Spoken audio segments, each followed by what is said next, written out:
Cebu Pulau Imaji dan Frankfurter Buchmesse. Kali ini kita akan berbincang-bincang dalam sesi Designing a Sustainable Lifestyle. Sesi ini adalah bagian dari Litbit, program yang khusus menampilkan dan membincangkan tren industri kreatif serta berbagai konten digital yang tengah hype di Indonesia maupun Asia Tenggara. Dalam bentuk talk show, diskusi, ceramah, chit-chat, dan berbagai format menarik lainnya. Dalam Litbit akan hadir para konten creator dan expert di dunia industri kreatif.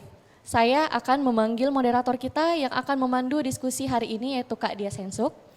Kak Dia Sensuk menyelesaikan studi di LUCT Malaysia dan menjadi desainer grafis profesional dengan mendirikan SWG Design pada 2009, sebuah studio desain independen di Jakarta.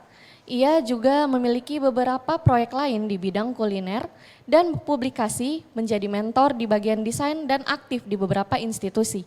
Dengan posisi terakhirnya sebagai Sekretaris Umum ADGI atau Asosiasi Desainer Grafis Indonesia, serta Ketua Komite Ekraf Jakarta. Perlu diingat teman-teman, kami menyediakan door prize untuk setiap penanya pertama di sesi ini.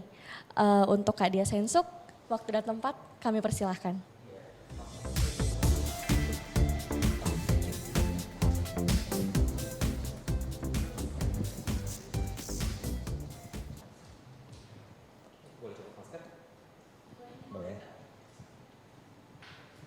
Sudah mulai ya?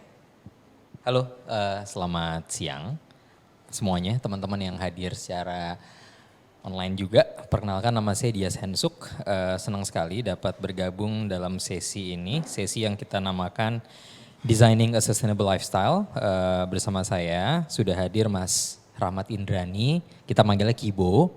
Dia adalah founder dari SPOA, sebuah biro arsitektur. Lalu Mas Handi Hardian, co-founder dari Robris dan beberapa entitas lain untuk berbincang-bincang bersama saya di 1 jam ke depan. Di sini seru nih harus ini topik hari ini nih, karena kita ngebahas tentang satu hal yang apa kita panggil dulu Mas Kibo sama Mas Handi kali ya? Boleh ya, kita panggil, silakan Mas, monggo. Ya, ini nggak boleh kaku sih, gue agak aneh kalau kaku. Nah, jadi Mas Andi, Tuhan, mic-nya. Oke, ini gue kita set dulu ya, kasih konteks besar dulu kali ya.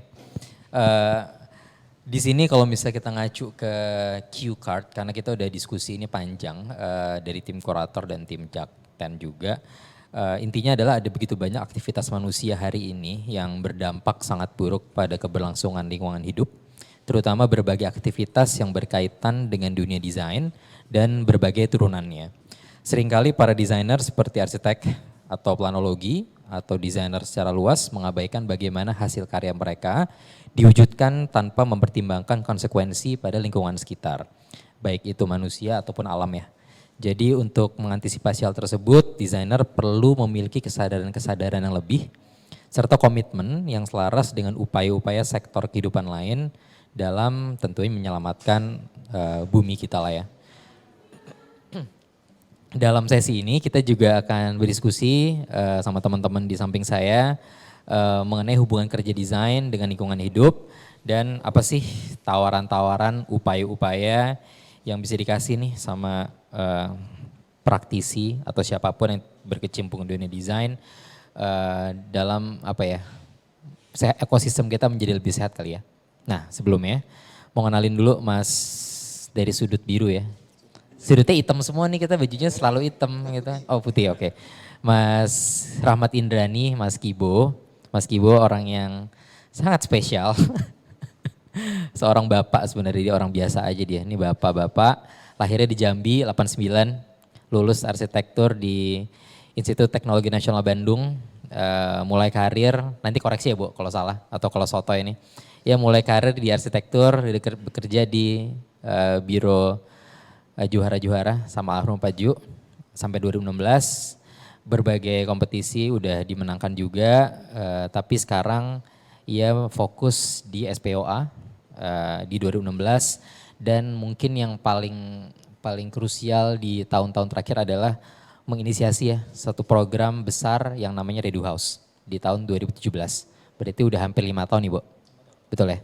Nanti kita ngobrol ya, oke. Benar tuh, gak ada yang salah kan? Betul, Betul semua ya. Lalu Mas Handi adalah seorang desainer produk dari Indonesia, co-founder dari Robris. Hari ini Mas Handi ini fokusnya di Robris ya, nggak di Studio Hand ya hari ini ya. Diundang sebagai Robris soalnya. Ia lulus dari jurusan Desain Industri ITB. Furnitur udah ngebawa Mas Handi menciptain berbagai karya inovatif sampai akhirnya memenangkan berbagai penghargaan juga. Dia juga jadi finalis Rosana Orlandi Gitless Plastic Prize 2019, betul ya? Saat ini fokusnya bukan hanya di studio produk, tapi sudah mengembangkan beberapa inisiasi termasuk Robris ya. Dan harapannya Robris bisa terus berjalan. Nanti mungkin Mas Andi bakal ceritain juga. Fokusnya adalah mengurangi populasi atau polusi plastik dengan mengubah plastik kita repurpose ya. Jadi bentuk-bentuk lain dengan tujuan-tujuan lain dan pastinya mungkin jadi furniture dan hal lainnya. Kira-kira gitu ya. Nah, sebelum kita masuk ke sesi Mas Kibo sama Mas Handi, nanti ada paparan singkat sehingga teman-teman bisa punya konteks akan apa yang dikerjakan, diupayakan. Tapi mungkin kita ikat hari ini di satu konsensus bareng gitu ya, bahwa ini kan sebenarnya tentang kesadaran ya, tentang kesadaran kita sebagai praktisi, kesadaran kita dalam mengkreasi olah pikir kita sehingga apapun yang kita hasilkan itu bisa kita ukur dampaknya. Kalau kita sadar mengerjakan sesuatu, potensinya biasa kita bisa mengukur dampaknya gitu. Karena itu yang harusnya seluruh praktisi mungkin bisa mulai berpikir dan berkreasi mengacu kepada hal itu kali ya. Mungkin kalau misalnya slide-nya sudah ada dan bisa dipaparkan, kita mulai dari Mas Kibo dulu. Mas Kibo coba tes mic-nya, masuk gak nih? Cek. Wah bagus suaranya. Coba. Ada slide-nya Mas Kibo mungkin? Ada ya? Ini kursinya tinggi juga buat gue. Halo, salam Oke, kenal. silakan. Teman-teman, saya mungkin akan memberikan sedikit paparan tentang bagaimana ketika saya memulai studi desain SPOA waktu itu memang akhirnya menemukan market yang memang lagi sangat spesial waktu itu. Artinya banyak owner dan pemilik yang ingin menggunakan jasa arsitek adalah orang-orang yang memang sudah punya kesadaran tentang lingkungan gitu ya. Terus mendapatkan informasi yang banyak banget dari dunia waktu itu karena perkembangan informasi sedang bagus-bagusnya dan itu berkebalikan dengan apa yang disajikan, apa yang diberikan oleh pemerintah tentang bagaimana sebenarnya perumahan itu bisa dibikin gitu ya. Jadi kayak perumahan-perumahan dan rumah susun yang diinisiasi oleh pemerintah dan pasar waktu itu sudah nggak relevan lagi karena masyarakat juga udah berubah, kesadarannya juga udah berubah. Berarti ini konteksnya konteks hunian berarti ya waktu itu? Ya betul, konteksnya adalah tentang hunian, tentang arsitektur.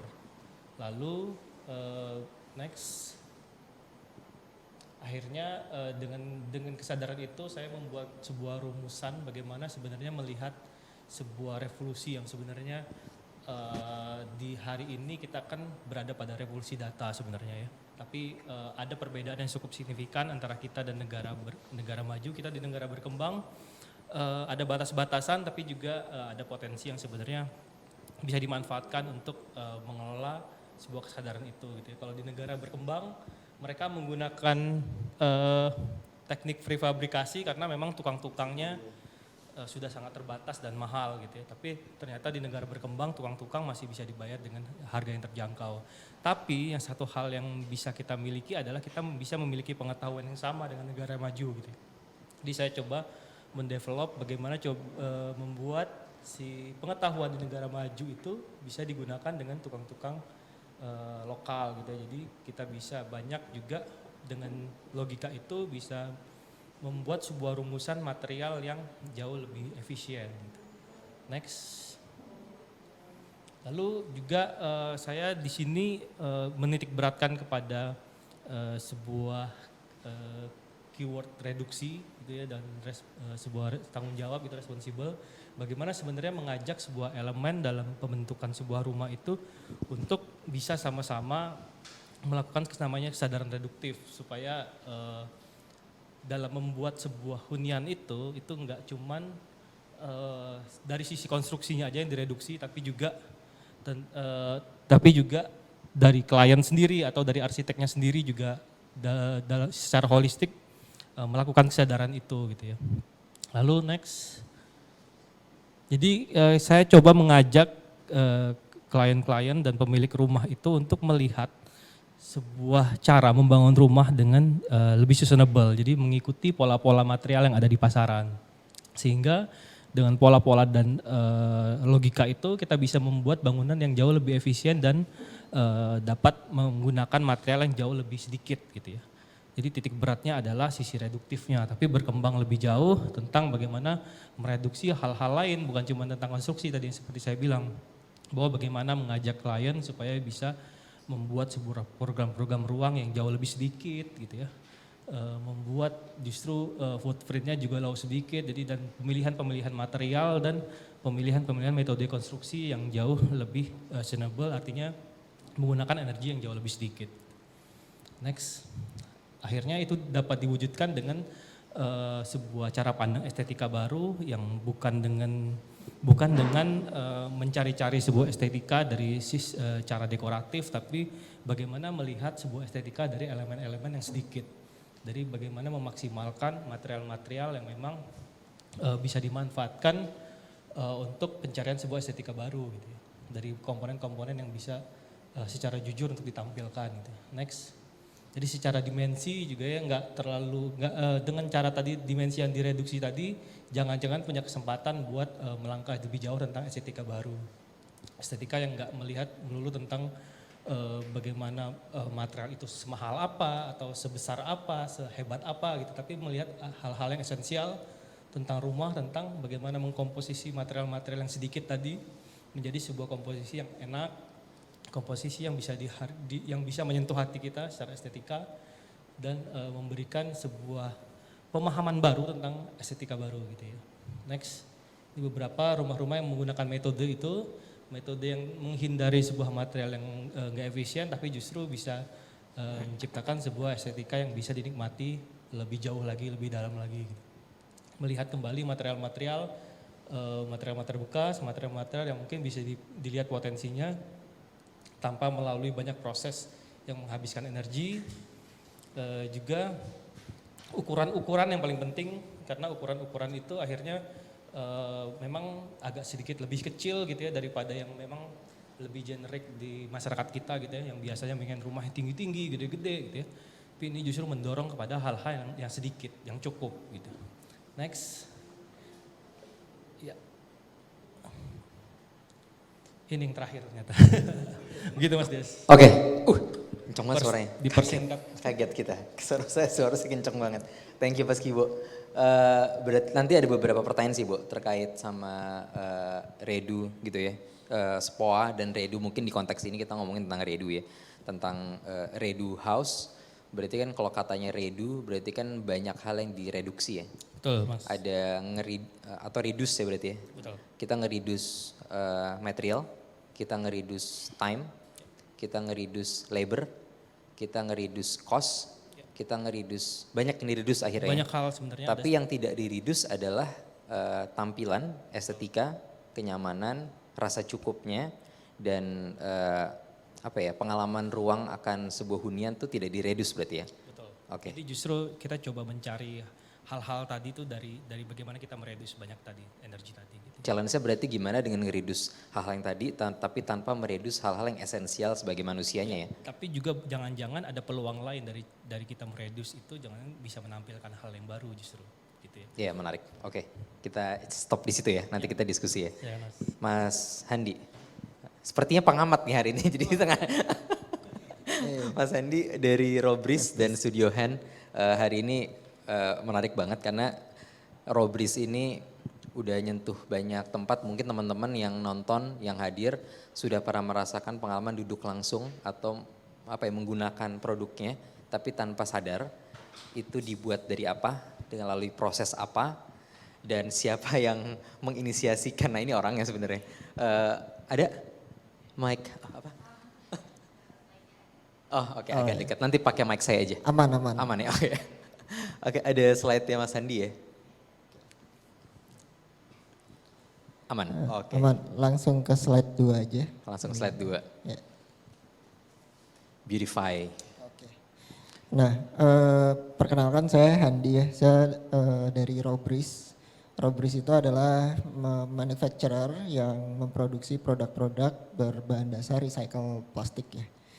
Jadi kita tuh berangkat dari kekhawatiran kita soal limbah ya, khususnya sampah plastik gitu. Nah, kita sendiri pernah melakukan sendiri, kayak kita pernah ngumpulin sampah plastik di rumah tangga kita sendiri itu dalam 1 minggu itu bisa banyak banget gitu. Bahkan dengan adanya pandemi kita makin banyak order online apa segala macam. Ada masker juga lagi. Pakai masker. Ya, itu tuh emang sangat banyak banget itu. Itu di satu rumah tangga, belum kali misalnya let's say 250 juta orang. Nah di sini bisa dilihat gitu, kita sampah ini tuh sangat banyak banget gitu. Yang sebenarnya kalau dari saya sendiri, dari sisi desain produk, kebetulan Niyama, salah satu founder kita pun juga desain produk. Jadi kita melihat itu sebagai satu opportunity gitu ya, untuk itu bisa dijadikan sesuatu. Next. Nah, di sini kita lebih melihat kesempatan itu, kita lebih melakukan apa ya? Kita melakukan pendekatannya secara circular economy ya. Jadi kalau misalnya sebuah produk itu biasanya berangkat dari virgin material gitu, itu di gambar yang warna hijau itu. Jadi virgin material kemudian diproses di pabrik material, kemudian diproses di pabrik pembuatan produk, didistribusikan sampai akhirnya itu berfungsi dipakai oleh masyarakat. Nah biasanya itu akan masuk ke panah yang warna abu-abu itu, entah itu dibakar, dimusnahkan segala macam, tapi di sini kita melakukan yang di panah biru gitu. Di inilah circular economy gitu. Nah di situ ya, supaya sampah-sampah tadi itu tuh bisa kemudian kita kelola lagi, kita jadikan sesuatu yang mempunyai nilai fungsi dan juga nilai guna yang lebih panjang sih gitu. Repurpose ya berarti? Ya. Repurpose. Recycle sebenarnya. Karena kalau repurpose mungkin reuse ya. Kita lebih ke recycle karena bentuknya beda banget. Oke. Nah, terus next. Nah, di sini kita merubah produk-produk dari sampah plastik sekali pakai atau disposable plastik yang tadinya dia punya nilai kegunaan yang sangat singkat gitu, let's say botol gitu. Dia disimpan di storage lama, di gudang lama, tapi dalam pemakaiannya 10 menit kemudian itu menjadi sampah. Enggak cuma tutup botol sebenarnya atau botol itu sendiri, tapi kemasan yang lain pun kayak gitu. Dia punya nilai kegunaan dan nilai fungsi itu sangat singkat banget. Makanya kita mencoba untuk mengolah sampah plastik itu menjadi sesuatu produk yang punya nilai fungsi dan nilai kegunaan yang lebih panjang. Nah, di sini kita mengolah sampah plastik itu menjadi produk-produk furniture, home decor, dan nggak menutup kemungkinan nanti akan larinya ke produk arsitektural gitu, yang mempunyai nilai kegunaan lebih panjang. Misalnya dari tutup botol, kemudian itu dipakai 10 menit jadi sampah, terus kita kumpulkan itu kemudian dijadikan stool misalnya atau kursi. Itu kan paling enggak 1 tahun lah masa gunanya gitu. Itu bisa dipakai selama itu dan kemudian mungkin itu menjadi sampah plastik lagi. Jadi secara nggak langsung si material ini tuh nggak akan langsung terbuang ke TPA gitu atau tempat pembuangan air yang kayak gitu sih. Next. Nah ini tadi ya, jadi kita sebenarnya ini menggunakan jenis-jenis plastik khusus ya, enggak khusus sih, tertentu ya. Jadi kayak HDPE, PP dan LDPE. Nah kita nih pengennya material-material ini, HDPE, LDPE, PP ini di masa yang akan datang menjadi material yang common gitu. Material yang kayak kita ngomongin bata ringan sekarang gitu. Mungkin di 20 tahun lalu orang masih nggak kebayang bata ringan karena orang masih pakai bata terakota kayak gitu. Cuman kalau sekarang orang lebih cenderung pakai bata ringan karena lebih efisien, lebih cepat, lebih gampang, lebih dampak lingkungannya juga mungkin lebih kecil yang kayak gitu. Nah kita pengennya sampah plastik ini pun nantinya akan menjadi sesuatu material yang bisa dipakai di segala macam bidang ya, terutama di arsitektural. Makanya kita di sini coba melakukan pendekatan yang paling simpel, yaitu bikin panel untuk dipakai di elemen interior gitu, misalnya arsitektural kayak gitu. Next. Nah ini salah satu aplikasi lain ya dari material recycle plastik, yaitu kita juga bisa jadi itu sebagai elemen misalnya untuk aplikasi desain grafis, misalnya kayak itu ada tag Signage misalnya. signage misalnya gitu, environmental graphic yang kayak gitu pun juga bisa. Jadi sebenarnya material ini menjadi sesuatu yang sangat multifungsi gitu, sangat versatile. Jadi mau dibikin apapun itu bisa juga gitu, karena kita sendiri pun di masa yang sekarang ini hampir semua produk itu pasti ada unsur plastiknya. Dari tadi sampah kemasan, furniture, Sampai baju juga. sampai baju, sampai elektronik, otomotif, apapun itu gitu. Nah, tapi semua itu kan punya masa guna ya. Nah, yang paling cepat itu kan sebenarnya yang packaging yang gitu-gitu. Jadi kita fokusnya lebih ke sana, mengolah sampah plastik packaging. Next. Nah, ini salah satu produk-produk yang kita produksi ya. Tadi sampah plastik menjadi tray, jadi home decor, jadi stool, terus jadi meja gitu. Nah ini kita coba untuk mengubah persepsi yang tadinya sampah gitu ya, jadi sesuatu produk yang keren gitu. Nah di sini kita bikin sebuah koleksi produk yang sangat appealing dan desirable gitu untuk bisa ditawarkan ke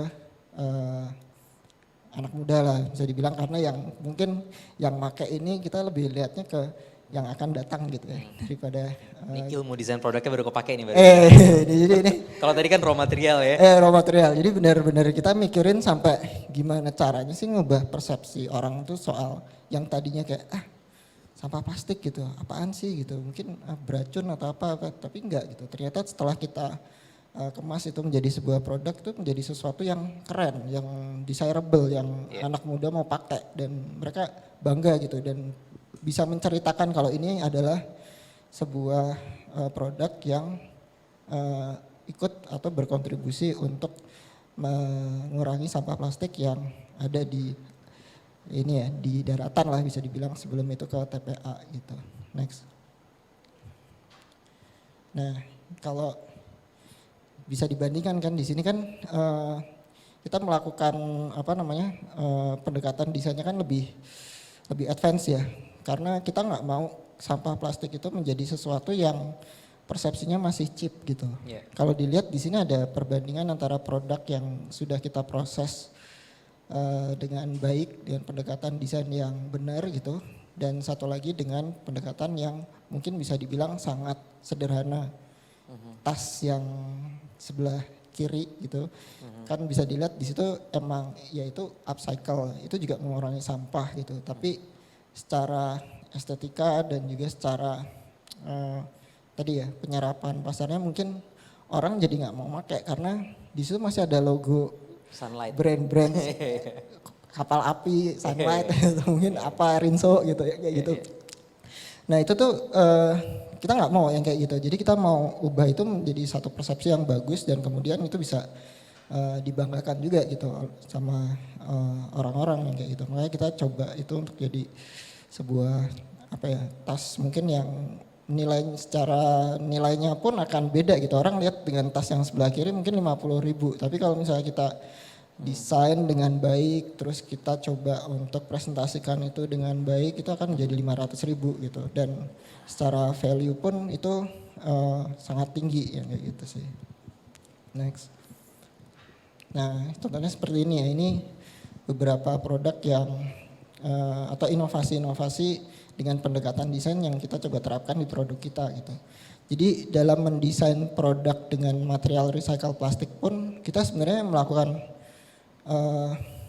riset gitu, dan juga studi-studi yang dimana kita jangan sampai membuat produk yang nantinya akan cepat jadi sampah lagi, atau mungkin itu sangat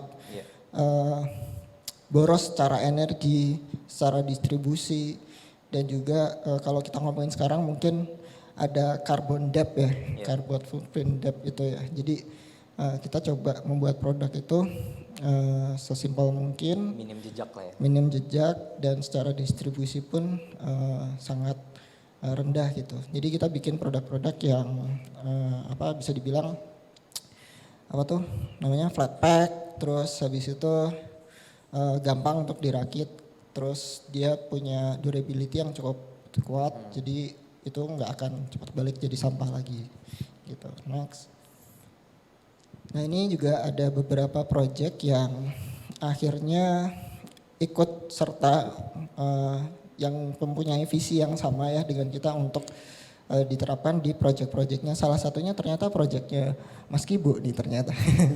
Jadi Mas Kibo ini dengan ada salah satu teman kita juga desainer, Mas Danis ini, dia ikut mengajak kliennya itu untuk mengumpulkan sampah, dan kemudian dari sampah yang mereka kumpulkan itu disetor ke kita, kemudian itu dijadikan sebuah furniture untuk di huniannya mereka gitu. Itu kan salah satu bentuk ajakan yang bagus gitu, karena menurut kita Kontribusi langsung tuh ya? kontribusi langsung, dan menurut kita arsitek, desainer, dan juga para pelaku kreatif yang lain itu sebenarnya sebagai agent juga gitu untuk bisa menerapkan gaya hidup sustainable itu ke klien mereka, mungkin ke lingkungannya mereka, ke circle mereka kayak gitu.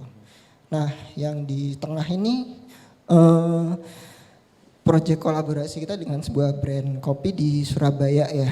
Jadi brand pun sebenarnya akan sangat berpengaruh ketika mereka mulai mengajak para customer mereka itu untuk melakukan kegiatan merecycle, kegiatan yang sifatnya sedikit gitu, tapi itu merubah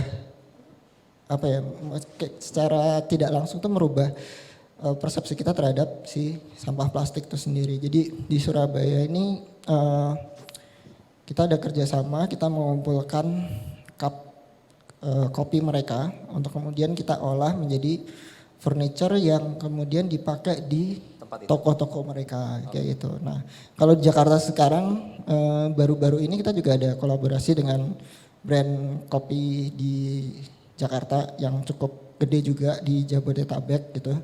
Nah, kita melakukan kegiatan yang sama gitu. Kita mengajak masyarakat gitu, customer dari brand itu untuk berikut serta juga dalam kegiatan merecycle dan juga aware akan sampah plastik itu harus dikelolanya seperti apa segala macam kayak gitu sih. Nah kalau yang terakhir yang di sebelah kiri itu kita ada kerjasama dengan brand, salah satu brand besar juga di Jakarta. Dia punya kliennya ini pabrik pabrik kertas gitu. Nah si plastik core-nya ini kalau gampangnya sih sebenarnya kalau selotip tengahnya ada plastiknya. Nah itu si plastik core ini jumlahnya sangat banyak banget. Dia bisa 1 bulan tuh sampai 8 ton. Nah itu tuh nggak kepake gitu. Dan kita olah itu menjadi sebuah panel yang kemudian mereka bisa aplikasikan itu di pabrik mereka untuk ruangan semi outdoornya mereka gitu. Ya itu sih. Nah itu ini bentuk-bentuk kolaborasi yang sebenarnya kita harapkan ke depannya itu semakin banyak ya, karena melalui para tangan-tangan kreatif ini kita tuh lebih cepat nyampainya untuk ke masyarakat, untuk ke circle terdekatnya mereka yang kayak gitu sih. Amplifikator juga ya sebenarnya. Betul. Next. Nah ini, jadi selain apa ya, kita selain berdampak ke luar, kita pun sebenarnya ikut juga untuk membangun sebuah ekosistem di balik pengelolaan sampah itu sendiri ya. Jadi di balik pengelolaan sampah itu kan sebenarnya prosesnya kan sangat panjang gitu. Jadi bisa dibilang dari collecting, di mana itu dilakukan oleh pemulung, kemudian itu disortir oleh bank sampah, kemudian dicuci oleh bank sampah, kemudian dicacah, dan kemudian sampah plastik itu bisa kita proses menjadi produk-produk yang cakep-cakep tadi gitu.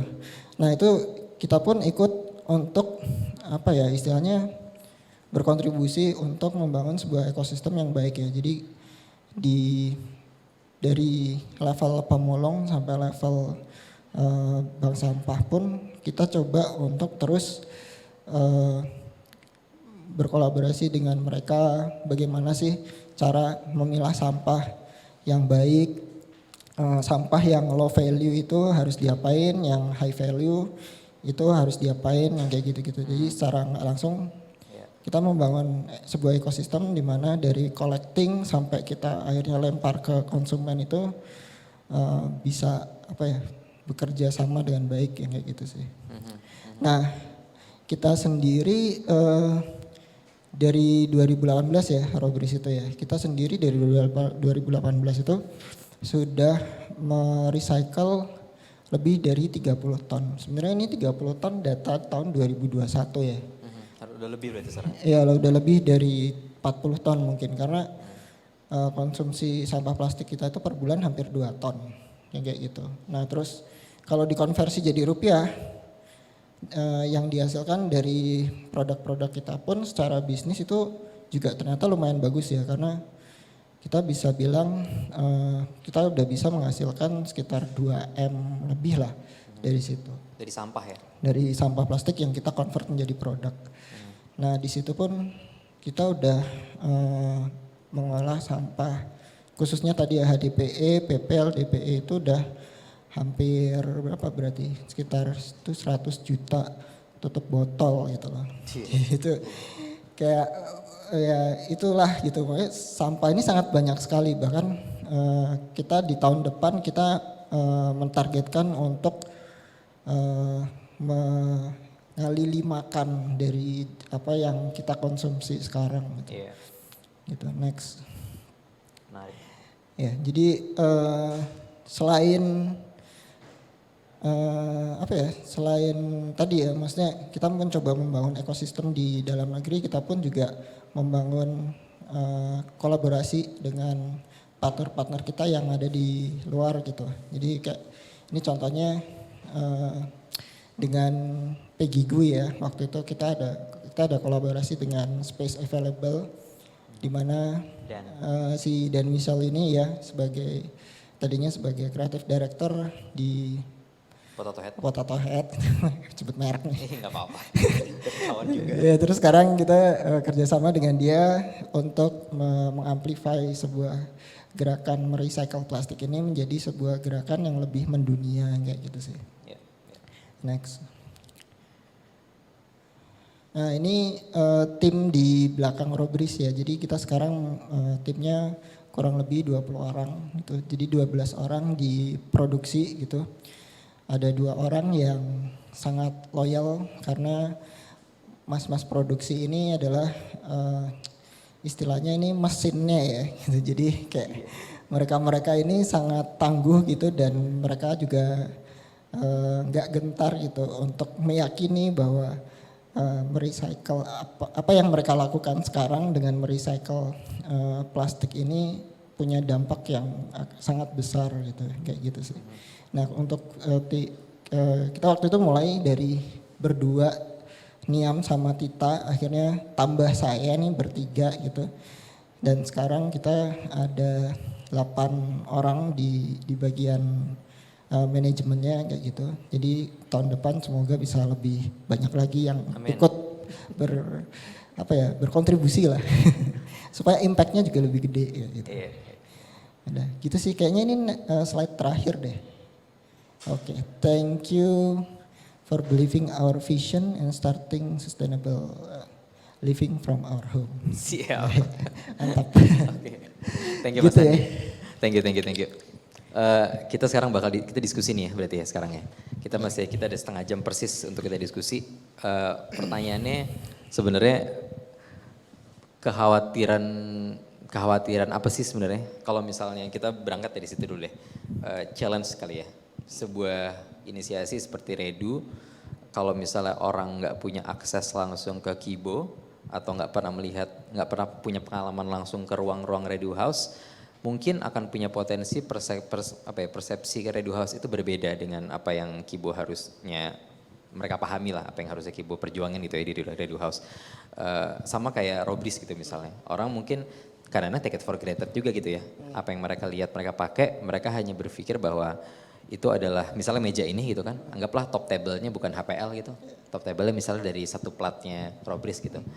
Mungkin mereka hanya memakai ini sebagai sebuah meja, tapi mereka nggak memahami gitu kan sebenarnya dari mana dan seperti apa. Challenge terbesar ketika Kibo sama Handi menginisiasi gerakan-gerakan ini tuh apa sih sebenarnya? Resistance terbesar dari publik dari mana atau dari susah menggapai orang-orang yang satu pemikiran mungkin akhirnya komunikasinya nggak secepat itu, nggak seprogresif itu, apa sih biasanya? Bo, dari lu dulu kali ya. Ya,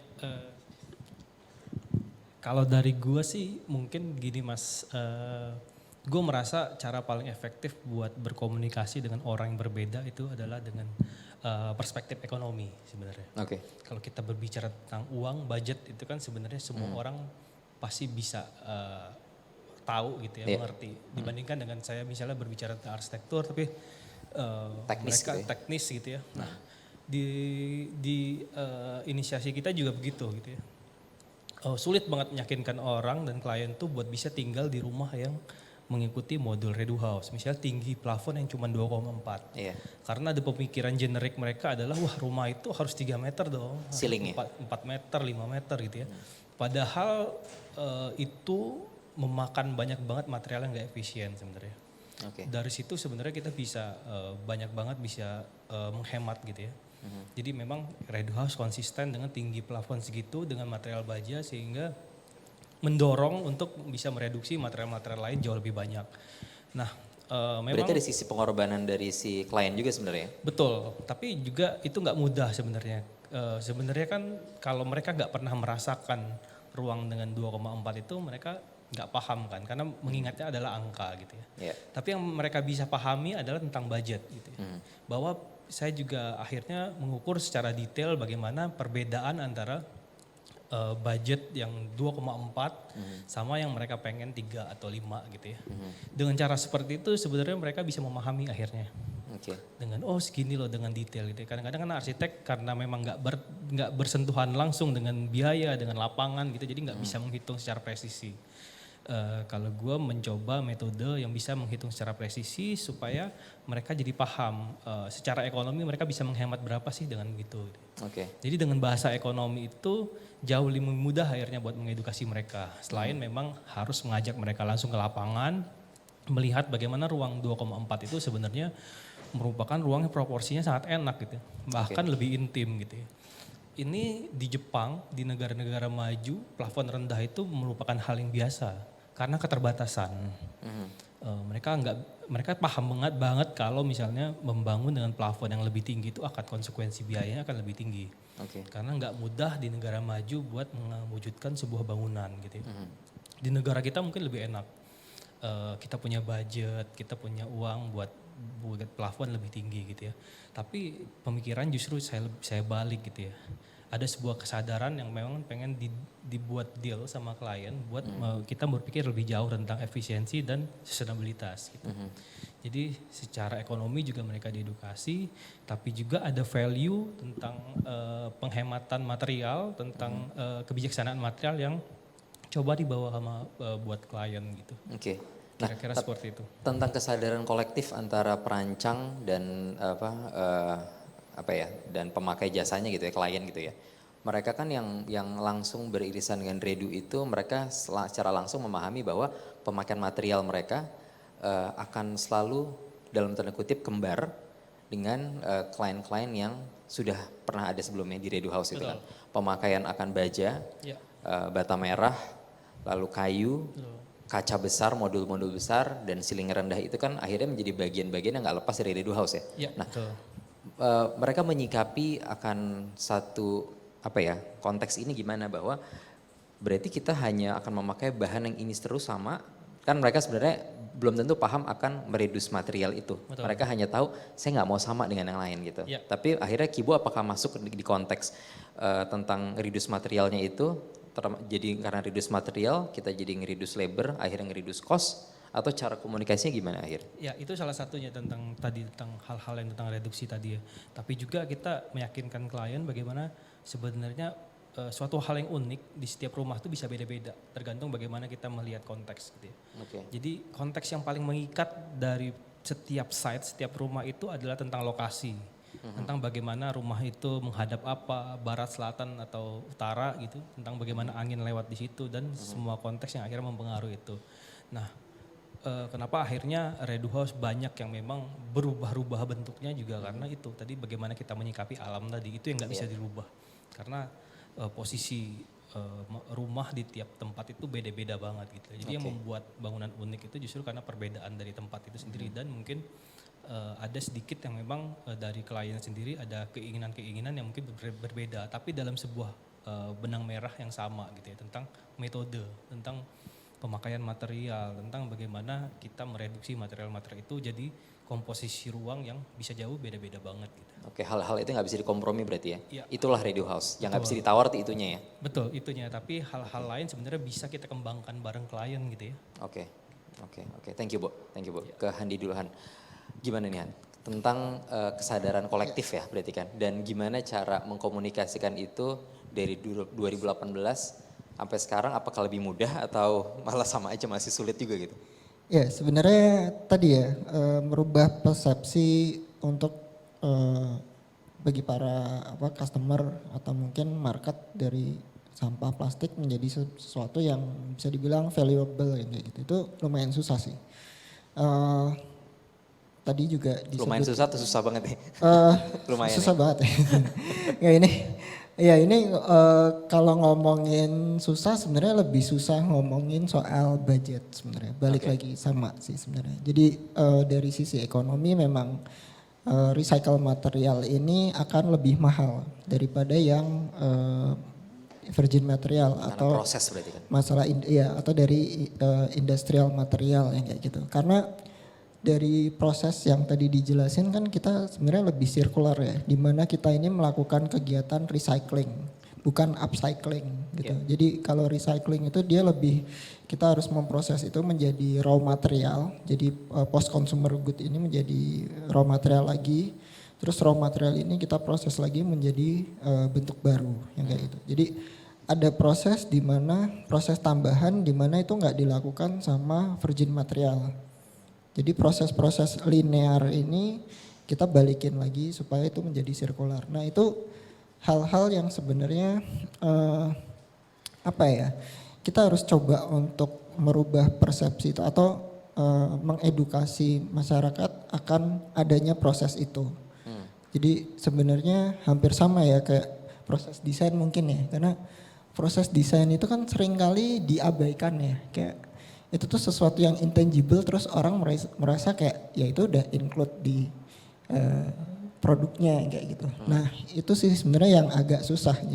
Jadi mengedukasi orang untuk melihat proses di balik produk itu seperti apa yang kayak gitu. Nah makin kesini itu makin gampang karena sebenarnya isu-isu ini juga banyak digaungkan oleh media dan juga teman-teman kreatif yang seperti tadi ya, kolaborasi dengan klien, kolaborasi dengan customer mereka gitu. Nah itu lebih gampang masuk sekarang gitu loh. Jadi Udah lebih populer lah dalam tanda kutip ya. ya bisa lebih populer dan bisa lebih diterima ya. Mungkin orang juga udah bisa, oh ini recycle, prosesnya kayak gini. Wajar kalau misalnya dia emang sedikit lebih mahal, tapi dari sedikit lebih mahal itu kita dapat value yang lebih banyak lagi Iya. gitu. Akhirnya mahal atau murah relatif sebenarnya. Iya, Kalau kita sudah memahami prosesnya, Iya. atau value apa yang ditawarkan, harusnya hal itu nggak jadi perdebatan sebenarnya. iya. Tapi buat mungkin kalau di kota besar di Indonesia mungkin itu udah bisa diterima. Cuman Iya. untuk beberapa generasi yang sebelumnya gitu, Iya. itu mungkin masih jadi sesuatu yang kurang masuk lah di mereka itu. Mhm. Oke, thank you Han. Ngomongin komparasi nih Bu, ngomongin tentang gaya hidup lah ya. Kalau kita ngomongin sustainable lifestyle, sebuah hunian, entah produk, apapun yang kita pakai, bagaimana cara kita hidup dan kita merespon hal tersebut gitu ya. Lo pernah diskusi atau komunikasi dengan klien ketika mereka mengalami tinggal di sebuah hunian yang dalam tanda kutip umum, yang kita dari kecil rumah kita kan umum aja kan. Kan dulu nggak ada redo house Bu, dulu kan rumah normal gitu kan.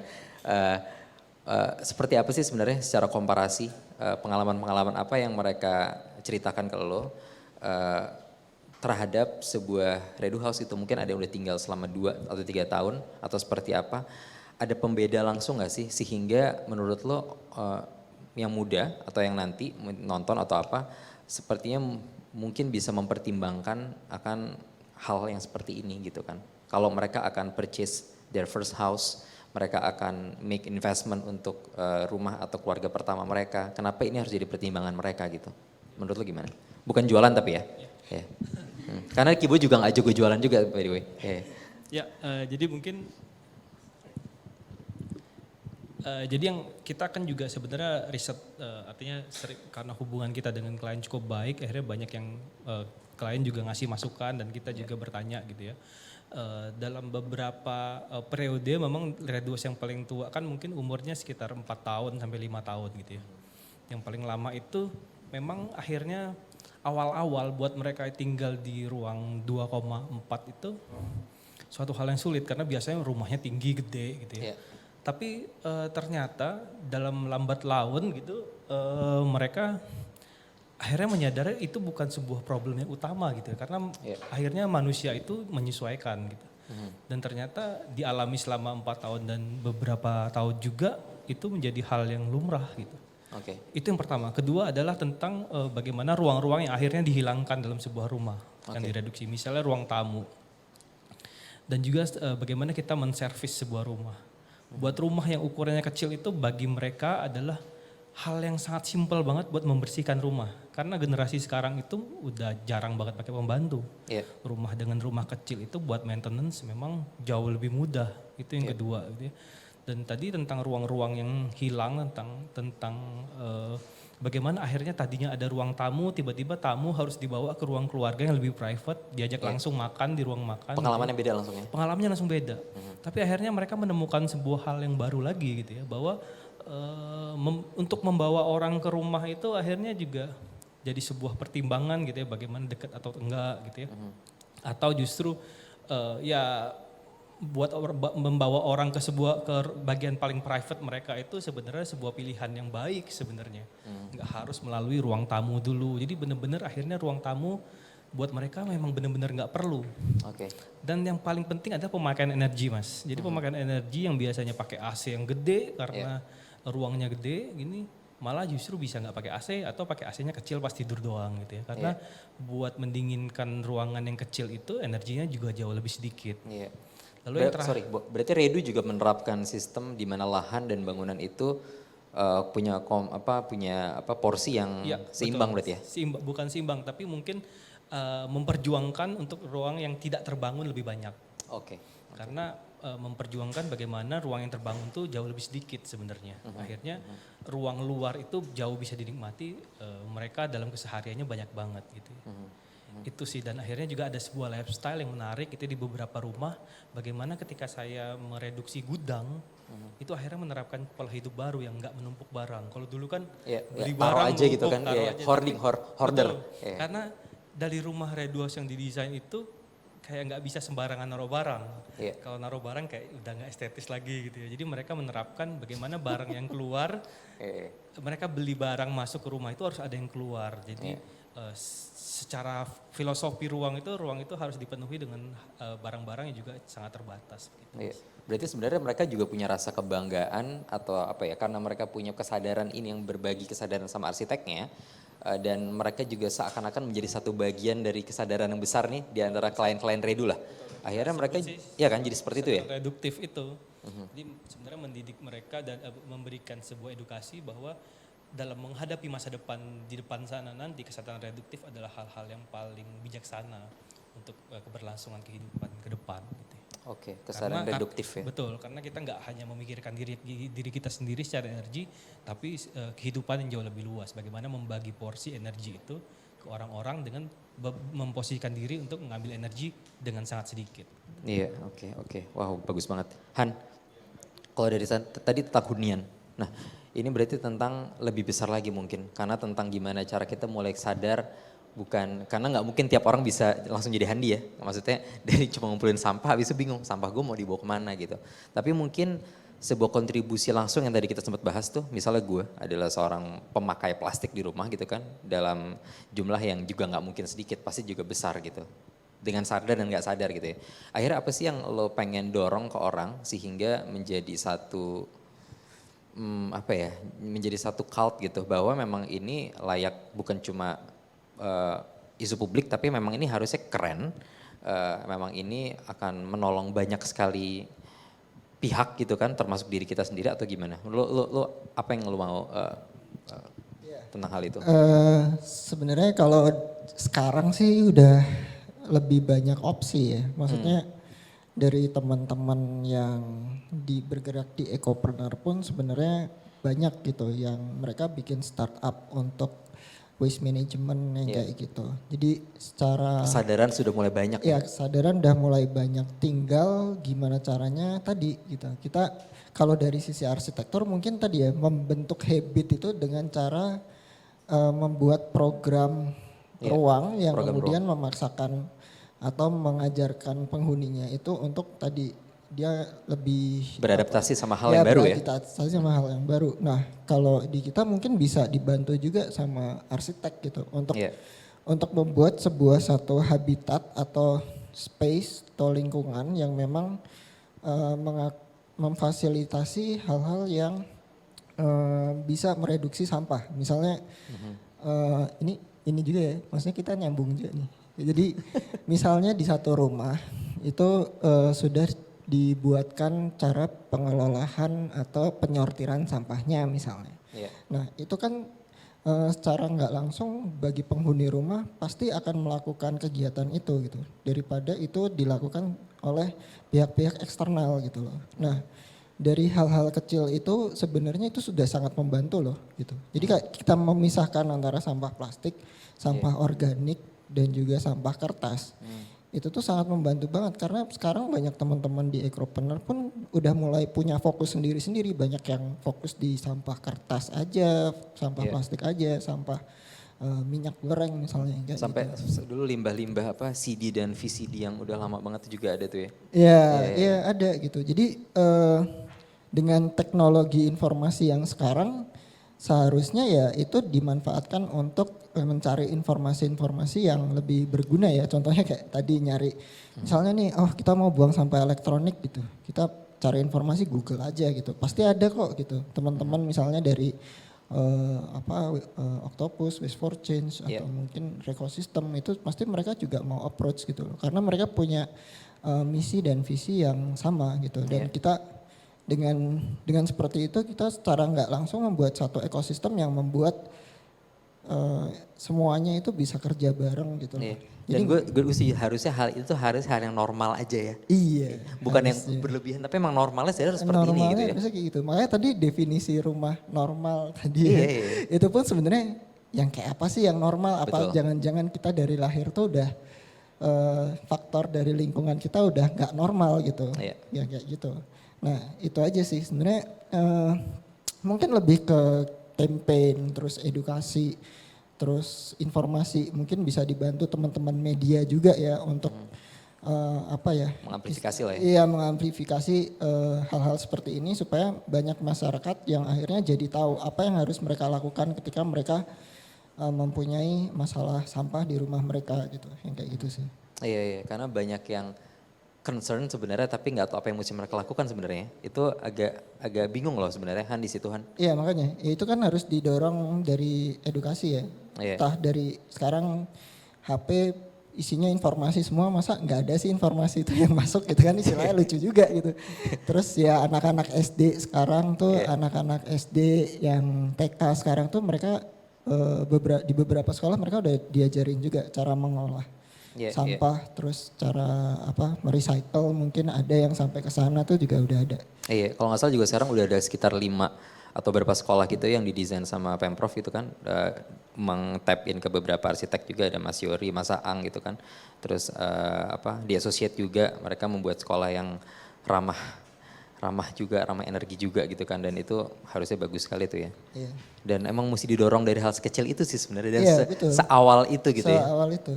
Dan Cocok nih itu. proyek kursi SD semuanya dari Robis gitu ya. Meja kantin semuanya gitu ya. Bangunannya Redu gitu ya. Redu School gitu. Ya oke. Bo, terakhir Bo, apa nih kedepannya untuk sekarang udah Q4 udah November juga. Tahun 2023 keadaan harusnya sudah lebih baik gitu kan buat kita. Mungkin juga Redu atau SPOA punya berbagai program ke depan atau cita-cita yang tahun depan mau dijalanin apa sih Bu sebenarnya? Yang sekarang ini mungkin sebenarnya menarik ya, perjalanan kita ke depan nanti itu kan sebenarnya kita melalui sebuah pelajaran panjang di pandemi 3 tahun ini kan. Iya. Secara format pun kantor kami udah berubah gitu, yang tadinya ke kantor udah full setiap hari gini cuma 2 minggu bahkan melakukan kegiatan itu di sebuah coffee shop gitu ya. Nah saya rasa sih ke depan memang kesadaran reduktif itu harus sudah mulai jadi sebuah tindakan-tindakan dalam keseharian gitu, bukan cuma arsitektur aja gitu ya. Nah itu sih mungkin kami ke depannya mungkin lebih banyak mengedukasi hal-hal di luar arsitektur juga gitu Mas, karena menurut kami kalau cuma berpikir tentang arsitektur nggak akan banyak menyelesaikan masalah, cuma menyelesaikan masalah ketika orang-orang yang mau punya rumah. Iya. Tapi kan sebenarnya nggak semua orang punya harus akses ke punya situ ya. rumah gitu ya, bahkan justru kami berpikir lebih baik sebenarnya orang nggak punya rumah, maksudnya nggak membuat rumah, karena membuat rumah itu kan menghasilkan energi yang lebih besar. Kontradiktif banget sama kerjaan lo Bo. Ya memang begitu, tapi suatu hal yang sangat baik itu harus memang sangat ekstrim. Justru kami berpikir sebuah sistem yang lebih besar lagi, bagaimana rumah akhirnya bisa didefinisi dengan bukan lagi kepemilikan, tapi justru sebuah rumah yang kolektif bisa dimiliki orang-orang banyak, dan ketika rumah itu udah selesai pada masa peninggalan mereka, misalnya ditinggali 20 tahun, itu bisa dipakai lagi dengan orang yang lain gitu ya. Iya. Jadi bukan lagi, kami justru ke depan itu pengen bagaimana mengedukasi sebuah kepemilikan itu menjadi hal yang blur gitu ya. Wow, menarik banget. Itu cocok dari satu sesi lagi itu. Iya, memang akan berat karena juga tadi Mas Dias bilang kontradiktif dengan apa yang kami kerjakan gitu ya. Resikonya sangat besar. Akan menurunkan secara bisnis segala macam, tapi saya rasa sih hidup cuma sekali gitu ya. Harus melakukan sebuah tindakan-tindakan yang ekstrim saya rasa, karena mendisrupsi pola pikir akan sebuah hunian dan kepemilikan itu susah betul. sekali loh. Nah, itu sudah kita lakukan di Tubaba sebenarnya. Reduas Mikro dipindahkan ke Tubaba sebagai sebuah tindakan bagaimana kita sebagai contoh sebuah rumah tinggal yang sangat minimum dengan menggunakan tanah yang bukan punya mereka gitu ya. Jadi ada 3 syarat buat mereka bisa tinggal dan memiliki Redu House di Tubaba. Pertama adalah sebuah komitmen bahwa mereka akan tinggal nggak lebih dari 30 tahun, tapi bangunan itu masih bisa mereka jual.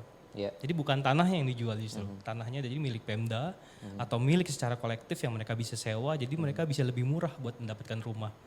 Tapi bangunannya dengan bangunan baja itu punya nilai di masa depan yang jauh lebih baik gitu ya. Makan mereka hari ini beli 200 juta, di 20-30 tahun ke depan jangan-jangan mereka bisa dapat 500 juta. Gitu. Dan gak punya beban untuk harus jual di rumah 1, 2, 3 betul, gitu ya. Betul, itu yang sebenarnya gerakan yang pengen kita sampaikan di daerah justru. Di daerah Tulang Bawang Barat yang memang didukung oleh bupatinya juga dan juga masih bersih pemikirannya, maksudnya nggak kayak di kota kan semua tentang ekonomi, tentang materialistis. Tapi di kabupaten itu hal-hal terkait tradisi dan sebuah nilai masyarakat itu jauh lebih besar. Mungkin kita bisa masuk di situ, gue rasa Mas. Siap. Thank you Bu. Sama-sama. Mas Andi terakhir. Apa program besar atau misi besar, nggak usah panjang-panjang deh, tahun depan? Probris mau seperti apa sih? Berapa puluh ribu ton ini, enggak ya? Iya, jadi kita ini sebenarnya lagi shifting ya ke sebuah pabrik yang lebih besar lagi di mana kita mau meningkatkan kapasitas kita 5-10 kali lipat dari yang Amin. sekarang. Baik Jadi sekali. ya programnya atau misi besarnya sih sebenarnya kita tetap sama ya, karena kita ingin mengolah sampah plastik tuh sebanyak-banyaknya sebelum sampah plastik itu dibuang ke TPA sih sebenarnya. Jadi Skala berarti skala ya kita ngomongin. iya, ngomonginnya skala dan dengan kolaborasi yang sekarang udah kita lakukan, harapannya sih kita bisa melakukan itu ke lebih banyak pihak lagi ya. Maksudnya dari brand langsung ke kita atau mungkin dari segi arsitek gitu, pelaku kreatif lainnya. Cross kolaborasi Ya, gitu. cross collaboration itu bisa terjadi lebih banyak lagi supaya impact-nya itu lebih besar. Karena kalau kita lakukan itu bareng-bareng, percaya deh pasti banyak juga nanti yang akan terinfluence dan kemudian mau setuju. gitu melakukan itu dari hal yang kecil yang kayak gitu sih. Gitu sih. Setuju. Wah, terima kasih banyak Mas Andi. Thank you. Mas Kibo, sesi hari ini harusnya kita bisa diskusiin lebih sering dan harusnya jadi topik sehari-hari. Pelaku-pelaku kali ya, bahwa hal-hal ini memang hal-hal yang baik dan harusnya diperjuangkan, diupayakan terus-terusan sampai jadi hal yang balik lagi, hal yang normal yang baru gitu kali ya. Bener. Oke, terima kasih semua yang sudah menyaksikan, yang datang ke lokasi maupun yang di rumah atas nama Jakarta Content Week 2022. Saya Dia Sensuk ingin ngucapin terima kasih banyak, terutama untuk Mas Kibo, Mas Handi, semoga lancar terus usahanya dan misi-misi besarnya. Dan juga teman-teman partisipasinya dalam program Leadbit, sesi Designing a Sustainable Lifestyle. Kami masih memiliki banyak sesi menarik lainnya di Jakten. Anda bisa mengakses seluruh sesi Jakten 2022 di website jakten.id atau di sosial media kita untuk mantau seluruh kegiatan kita di @jakten. Untuk informasi terbaru dan paling update untuk kegiatan kita sampai hari Minggu nanti. Oke, semuanya tetap sehat, tetap semangat, sampai jumpa di kesempatan berikutnya. Selamat siang. Mantap. Thank you, Bro.